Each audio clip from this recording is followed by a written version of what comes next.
Welcome back to episode 5 of our Miami Marlins franchise series, and we kick things off here with a little bit of a trade. Matt Kemp, Miguel Rojas, and Christopher Torres are getting dealt to the Pittsburgh Pirates. Matt Kemp just didn't work out with the Miami Marlins. He was taking up space for young guys to get at-bats. He was a platoon hitter against left-handed pitching, and quite frankly, if you look at his statistics, he was quite bad. 1 for 13 in his 5 games. I know it's a small sample size, but he wasn't cutting it. He wasn't giving us enough of a benefit to justify limiting playing time for the younger players. A player like Harold Ramirez, as we talked about last episode, has been on fire off the bench. He would be taking a full-time position out in the outfield. The 25-year-old has a high ceiling and has been playing very well with that 1.076 OPS.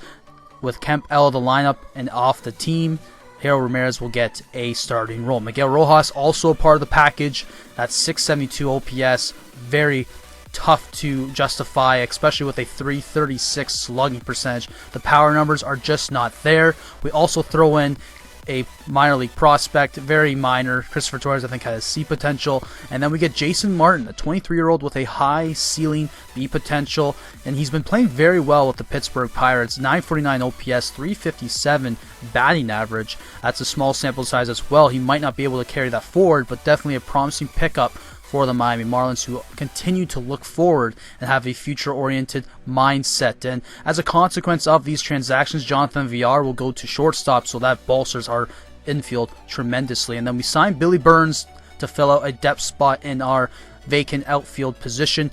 Billy Burns will get a 2-year deal with a club option. Probably won't exercise at the end of the year, but he's very good against lefties, similar to Matt Kemp, and provides a lot of speed and is a good fielder off the bench. So we look forward now, after last episode's win in Sixto Sanchez's debut, we looked forward, and as you can see, we took 2 of 3 from the New York Mets to cap off a very strong first month of 2020. We ended off the March/April with a 19-12 record, and we split the first 2 games of the 3-game series with the Pittsburgh Pirates to begin May, and that's where we leave off for this episode. It's the rubber match between the Pittsburgh Pirates and Miami Marlins. The Pirates struggling to begin this campaign, 10-23. Caleb Smith gets the call on the bump today, that 5.52 ERA.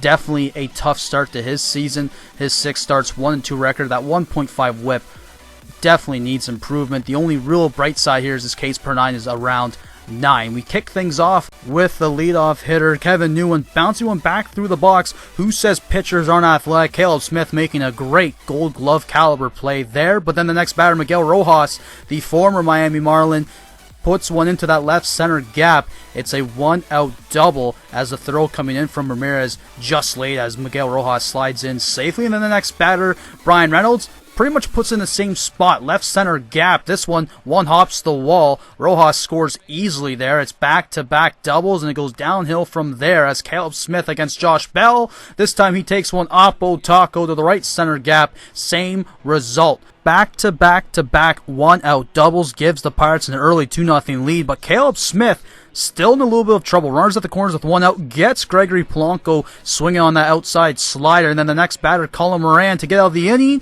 It just sneaks under the glove of Jairo Munoz. Another run scores there. It's 3-0 going into the bottom of the first inning. Trevor Williams gets the call, and to say he's struggling is putting it mildly. 9.47 ERA through his first 6 starts. He gets into a jam here in the bottom half of the first inning with 2 outs as Jesus Aguilar puts one into center with a runner on base. It's first and second with 2 outs for the Miami Marlins, but Brian Anderson bounces one back to the box. Trevor Williams takes a force out at third base to escape the 2-out threat, and then in the top half of the second, it's a 1-2-3 inning for Caleb Smith, capped off by Jonathan Villar, making his first fielding play out there in short of the season. We go to the bottom half of the second, and this is just unlucky. With a runner in motion, Jorge Alfaro hits one up the middle. The Pirates turn 2. Jairo Munoz now with 2 outs, hits one into the right center gap. He gets a 2-out double here as Gregory Polanco throws this one in, but he would be left stranded as Caleb Smith strikes out here swinging on the slider from Trevor Williams. It's 3-0 through 2. We go to the top half of the third. Gregory Polanco with a runner on, hits a line drive past Aguilar down the first base line, hits the right field chalk line. Pirates coast in the second and third with 2 out for Colin Morant with a big RBI opportunity, but Caleb Smith gets him to ground one to short. The nice backhanded play from VR there to make the play. Looks like he's been playing short the entire season. We go to the bottom half of the third with a runner on.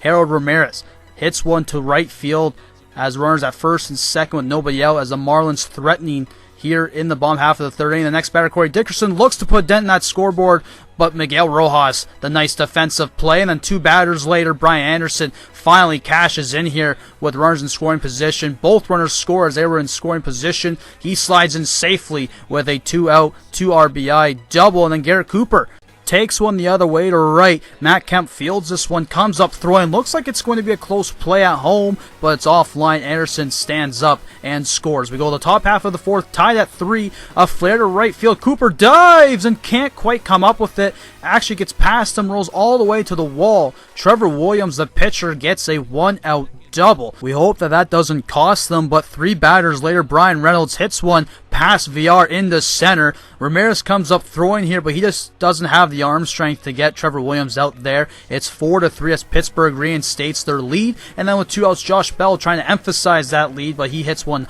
hard into center right at Ramirez. We go to the bottom half of the fourth inning. Miami trying to get something done here with a runner on, but Caleb Smith grounds into the double play. A nice fielding play there from Trevor Williams. A couple Gold Glove caliber plays from today's starting pitchers. And then the top half of the fifth, Matt Kemp leading it off. He is now 3 for 3 with that double down the left field line. It's a leadoff double for the Pirates. And then the next batter, Gregory Polanco, takes one the other way to left center. Matt Kemp scores easily here. It's back-to-back doubles to start off the top half of the fifth inning. Pittsburgh up 5-3. Ryan Stant comes in for relief of Caleb Smith and gets out of the inning without any further damage, capping it off with a backwards K on Kevin Newman, and then a follow-up 6th inning 1-2-3 go. The Buccos capped off with a couple of strikeouts, the last one on Josh Bell. We go to the bottom half of the 6th inning. Brian Anderson hits one to the left side. Miguel Rojas makes a great play deep in the hole. A nice sliding play from the shortstop, and then Jorge Alfaro trying to extend the bottom half of the 6th inning, and he does so as he hits one over the head of Gregory Polanco out there and left. It's a 2-out double, and Jaro Munoz drives him home on this bloop single just over the head of Josh Bell. Luckily for Jaro, the box score does not record exit velocity. It's 5-4 now as Robbie Erlin comes in relief, faces against the pinch hitter Billy Burns and gets him on strikes. That was the first at-bat for Burns as a Miami Marlin. Paco Rodriguez comes out for the 7th, faces off against Matt Kemp, and Matt Kemp is having a day. Make that his 4th hit of the ball game, 4 for 4. But Rodriguez would respond well against Gregory Polanco, forcing him to ground into the 6-4-3 double play. It's a scoreless top half of the 7th. On to the bottom half of the 7th inning. Jonathan Villar hits one deep to left center field. It's going to one-hop the fence. It's a leadoff double for the Marlins shortstop as they try to tie up this ball game. Runner at third for Dickerson with 1 out, but he strikes out swinging on that breaking ball. Then Keon Kela comes in relief to try to get the last out, and he does so on another breaking ball, striking out Brian Anderson. It's 5-4 heading to the 8th inning where Drew Steckenrider comes in, gets Jacob Stallings there swinging, and then with 1 out and a runner on, a little bit of miscommunication and some poor defense on the Miami defensive end. Munoz misplays it. Runners at first and second with 1 out, but Steckenrider's able to pick up his defense behind him with a strikeout on Brian Reynolds to escape the inning. We move to the top of the 9th. Brandon Kinsler comes in to keep this game close, and he's able to get Matt Kemp there looking on the backwards K, the only Marlin on the pitching staff to retire Kemp this afternoon. And then the next batter, Fraser, grounds into the inning-ending 4-6-3 double play. But the Fish have some work left to do, down by 1 with Richard Rodriguez on the mound trying to close out this ball game. The first batter, Matt Joyce, 2-2 pitch driven deep to right center.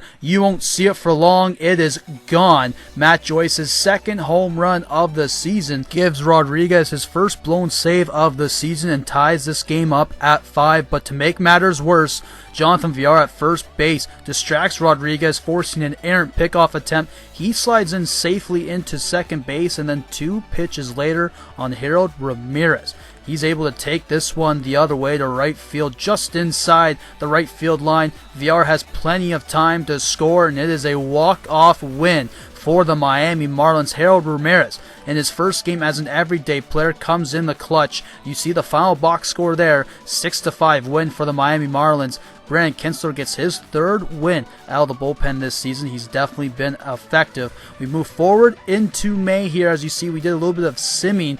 We split the series with the Milwaukee Brewers after taking 2 of 3 from the Pirates. And then we go to Truist Park and take 2 of 3 from the Atlanta Braves. Some nice revenge there. However, we weren't able to take that momentum to Cincinnati as we got swept there. And that's where we leave things off for episode 5. We're currently at May 15. The Miami Marlins are first in the division at 25-19. Definitely not what I was expecting, but we have definitely some exciting storylines to look to moving forward. Well, thank you for joining us for episode 5. We'll see you in episode 6. Don't forget to like and subscribe. Definitely helps me a lot. And we'll see you next time.